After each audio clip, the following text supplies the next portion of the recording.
The one thing I hate the sand. I hate the sand, the sun, the people. I hate the birds, the seagulls.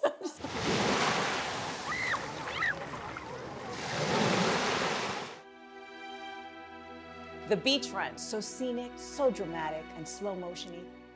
And such a fantastic way to work out. Here are 4 things we love and 1 thing we hate about running in the sand.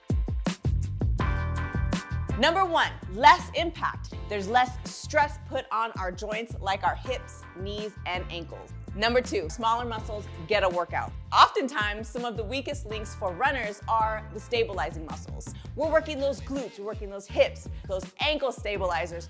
Running on the sand because it's shifting around is a great option to make that whole body nice and strong. Number 3, resistance. A softer surface is going to demand a lot of effort from your body. So you have to propel yourself off of that soft sand, and you're using a lot of effort and you're engaging all of that lower body muscles, not to mention you're engaging the core as well. And number 4, extra calorie burn. We all love a little extra credit in this department. Studies show that running in the sand requires 1.6 times more effort than running on a hard surface. One thing I hate about running at the beach, the seaweed.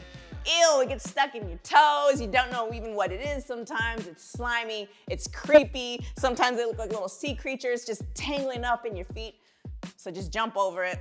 So that's our 4 things we love and 1 thing we hate. You let us know yours in the comments below. And make sure to follow the hashtag sunny season to keep up with everything that we have going on this summer.